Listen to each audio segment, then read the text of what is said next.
ಹುಡುಗಿ ನೋಡಲು ಹೋದಾಗ ತಪ್ಪದೇ ಈ 4 ಪ್ರಶ್ನೆಗಳನ್ನು ಕೇಳಿ. ಮದುವೆಯಾಗುವುದು ಜೀವನದಲ್ಲಿ ಬಹಳ ಮುಖ್ಯವಾದ ನಿರ್ಧಾರ. ಇದಕ್ಕಾಗಿ ಪ್ರತಿ ಹೆಜ್ಜೆಯನ್ನು ಎಚ್ಚರಿಕೆಯಿಂದ ಇಡಬೇಕು. ಇಲ್ಲದಿದ್ದರೆ ಇಡೀ ಜೀವನವೇ ಹಾಳಾಗಬಹುದು. ನೀವು ಮದುವೆಯ ಯೋಜನೆಗಳನ್ನು ಮಾಡುವಾಗ ನೀವು ಖಂಡಿತವಾಗಿಯೂ ಹುಡುಗಿಯ ಮನೆಗೆ ಅವಳನ್ನು ನೋಡಲು ಹೋಗುತ್ತೀರಿ ಮತ್ತು ನಿಮ್ಮೊಂದಿಗೆ ಪೋಷಕರು ಮತ್ತು ಹತ್ತಿರದ ಸಂಬಂಧಿಕರು ಇರುತ್ತಾರೆ. ಸಂಬಂಧಿಕರು ಪರಸ್ಪರ ಮಾತನಾಡುವಾಗ ಹುಡುಗ ಮತ್ತು ಹುಡುಗಿ ಪರಸ್ಪರ ಮಾತನಾಡಲು ಅವಕಾಶವನ್ನು ನೀಡಲಾಗುತ್ತೆ. ಅಂತಹ ಪರಿಸ್ಥಿತಿಯಲ್ಲಿ ಹುಡುಗ ಮತ್ತು ಹುಡುಗಿಗೆ ಯಾವ ಪ್ರಶ್ನೆಗಳನ್ನು ಕೇಳಬೇಕು ಇಲ್ಲಿದೆ ನೋಡಿ. ನಿಮಗೆ ಯಾವ ರೀತಿ ಜೀವನ ಸಂಗಾತಿ ಬೇಕು? ಪ್ರತಿಯೊಬ್ಬ ವ್ಯಕ್ತಿಯ ಆಯ್ಕೆಯು ವಿಭಿನ್ನವಾಗಿರುತ್ತದೆ ಮತ್ತು ಪ್ರತಿಯೊಬ್ಬರೂ ಅದರಲ್ಲಿ ಹೊಂದಿಕೊಳ್ಳುವ ಅಗತ್ಯವಿಲ್ಲ. ಇದಕ್ಕಾಗಿ ಹುಡುಗಿಗೆ ಖಂಡಿತವಾಗಿಯೂ ಈ ಪ್ರಶ್ನೆಯನ್ನು ಕೇಳಿ. ಅವಳು ಯಾವ ರೀತಿಯ ವ್ಯಕ್ತಿತ್ವವನ್ನು ಆತನ ಜೀವನ ಸಂಗಾತಿಯನ್ನಾಗಿ ಮಾಡಲು ಬಯಸುತ್ತಾಳೆ ಎಂದು.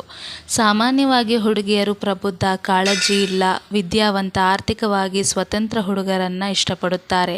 ಕೆಲವೊಂದು ಸಂಗಾತಿ ಆಗಬಹುದು ಅಥವಾ ಇಲ್ಲವೇ ಎಂಬುದು ಅರ್ಥವಾಗುತ್ತದೆ. ಹವ್ಯಾಸಗಳು ಯಾವುವು?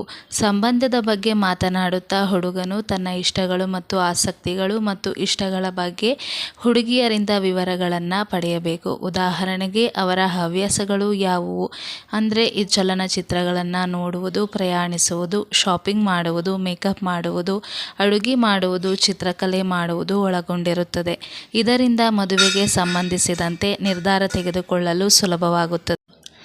3. ವೆಜ್ ಅಥವಾ ನಾನ್ ವೆಜ್? ನಿಮ್ಮ ಭವಿಷ್ಯದ ಜೀವನ ಸಂಗಾತಿಗೆ ನೀವು ಈ ಪ್ರಶ್ನೆಯನ್ನು ಕೇಳಬೇಕು.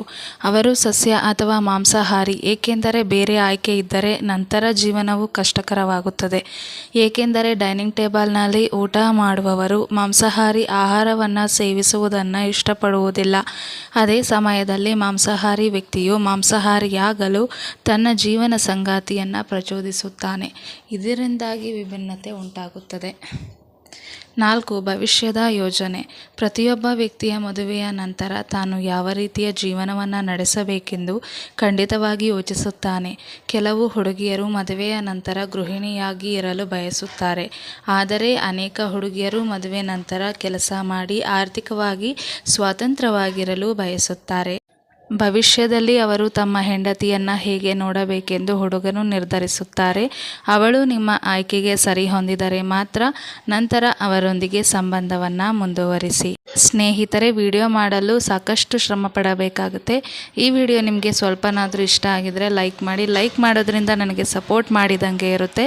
ದಯವಿಟ್ಟು ಚಾನಲ್ನ ಸಬ್ಸ್ಕ್ರೈಬ್ ಮಾಡ್ಕೊಳ್ಳಿ. ಹಾಗೆ ಪಕ್ಕದಲ್ಲೇ ಬರೋ ಬೆಲ್ ಐಕಾನ್ ಪ್ರೆಸ್ ಮಾಡಿ. ಯಾಕಂದರೆ ನಾನು ಯಾವುದೇ ಹೊಸ ವಿಡಿಯೋ ಹಾಕಿದರೂ ಅದನ್ನು ಮೊದಲು ನೀವೇ ನೋಡ್ಬೋದು. ಕೇಳಿದ್ದಕ್ಕಾಗಿ ತಮ್ಮೆಲ್ಲರಿಗೂ ಧನ್ಯವಾದಗಳು.